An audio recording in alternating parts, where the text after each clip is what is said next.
Менің есімім Жанар Жарылқасынқызы, 2 жылдық опыты бар таргетологпын. Енді кеттік, мен сіздерге бүгін, яғни көп таргетологтар келіп жатады, аудиторияны қалай таңдаймыз, ол нақты аудиторияны қақтан білеміз, целевая аудитория деп шатасып жатады, соны қалай білеміз біз, қалай тест жасаймыз. Мысалы, сізге бір клиент келді, сізге бірақ ақша береді, бір бюджет береді, соны түсіндіремін.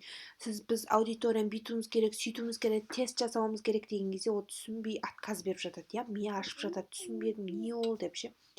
Соны білдіртпей өзіңіз қалай істеу керек, соның жолын көрсететін болам. Мысалы, сізге клиент $5 берді, я болмаса $10 берді, бір күнге. Не істейміз? Енді кеттік, ол үшін біз қалай жасаймыз, соны көрсететін болам. Енді бізде мынау біздің кірген кезде, біз таргет жіберген кезде, қазір мен сіздерге көрсетейін.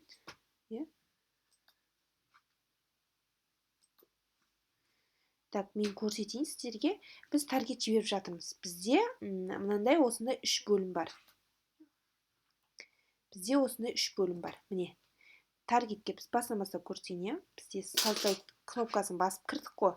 Сол кезде новая компания, новая группа және бізде новое объявление деген осы 3 бөлім бар. Біз бірінші бөлімде біз өзіміздің жасап жатқан таргеттің атауын жаздық, мына жерге названиясын, неге жібереміз, сайтпен ба, звонок па, соны белгілейміз. Потом дальше біз осы жерде күнін, аудитория, местоположение, қай қалаға жіберіп жатырмық деген сияқты. Барлығын жібердік, осы жерде біз аудиторияны белгіледік, Екінші бөлімде біз аудиторияны белгіледік. Енді біз бұл жерде, мысалы, біз киімге жіберейін деп жатқан кезде, біз одежда, женский одежда деп солай белгіледік. Біз женский одежданың таргетін жіберейік деп жатырмыз. Женский одежда, сондай өзіміздің аудиториямыз, детальный таргетіміз белгілеп алдық. Осы жерден жасын белгіледік, возрастын, әйел адамға, мысалы, бүкіл Қазақстанға деп белгілеп алдық. Енді біз екінші аудиторияны қалай белгілейміз? Осылай, одан кейін бізде үшінші бөлімде уже баннер тұр, баннеріміз тұр. Енді біз бұл аудитория, бірақ аудитория тұр ғой, енді бізге тағы да. Мысалы, біз узкий аудитория жіберіп тұрық қой, жаңа одежда деп, детальный таргетинг таңдап тұрмыз ғой, мына жерде, қараңыз. Мына жерде бір аудиторияны таңдап тұрмыз. Яғни, мына жерде детальный таргетингте өзіміздің одежда деген сияқты өзіміздің аудиториямыз таңдап тұрмыз. Мына жерде ағылшынша жазып тұрмай. Мысалы, делік, одежда, міне шықты, одежда деп өзіміздің интересімізді таңдадық. Узкий аудитория болып кетеді. Бізде детальный таргетинг таңдасақ, бұл узкий аудитория. Енді біз бұл жерге атауына жазып қоямыз. Мына жерде, яғни бұл біздің узкий аудиториямыз. Бұл біздің узкий аудитория деп мына жерге жазып қойсақ болады. Яғни шатасып кетпес үшін, өзіміздің аудиториямызды белгілеп қойсақ болады. Так, мына жерге узкий аудитория деп қоямыз. Узкий, енді менде ағылшынша деп қойды, узкий деп қойдым. Солай кеттік. Енді екінші широкий аудитория жібергім келіп тұр, мен бір бюджетпен не істеймін?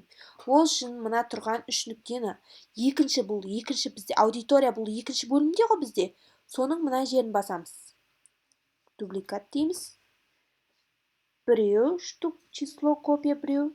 Дубликат тағы да. Осы жерде уже екінші біз уже широкий аудиторияға жіберсек болады. Яғни біз аудитория таңдамаймыз. Жаңа детальный таргетинг бізге керек емес таңдап. Уже біз широкий аудитория жібергіміз келіп тұр. Түсінікті ғой? Вот, міне көбісі айта бермейтін фишка, көп таргетологтар айтпайды бұны. Көрдіңіз ғой, міне. Вот, міне, менде уже екінші аудитория. Вот, екінші аудиторияға уже мен не қоя аламын? Өзімнің жаңағы детальный таргетинг тапсап, широкий аудиторияға жібере аламын. Түсінікті ғой, Дәл осылай біз 2-3 аудитория таңдау арқылы өзіміздің тест жасаймыз. Қай аудитория өтіп жатыр? Әйтпесе, көп таргетологтар мысалы қалай алып жатыр дейсіздер, Үлкен проектіні айлық. Олар да білмейді ғой, қай аудитория өтетін, қай баннер өтетін. Вот, осылай жасайды. Мысалы, детальный таргетинг одежда деп тұр ғой. бұл бізге уже керек емес. Детальный таргетингті одежданы X қылып алып тастаймыз, общийға жібереміз. Не надо бізге. Барлығына көрсет. И жасын өзгертсек болады мына жерде. Біз бағана 18-36 десек, уже бізге уже так 35-тен ары қарай деп қойсақ болады. 35-тен ары қарай келіншектерге де көрсетсін. Я өйткені бізде баннеріміз әртүрлі деген сияқты, я? Түсінікті ғой, я? 35-тен 60-қа дейін. Вот, міне көрдіңіздер ғой, әйелдер. Дәл осылай аудиторияны, 2-3 аудитория осылай жасау арқылы біз өзіміздің аудиториямызды, баннерімізді тез жасаймыз. Пайдалы болды деп үміттенемін. Сәттілік. Жасап көріңіздер.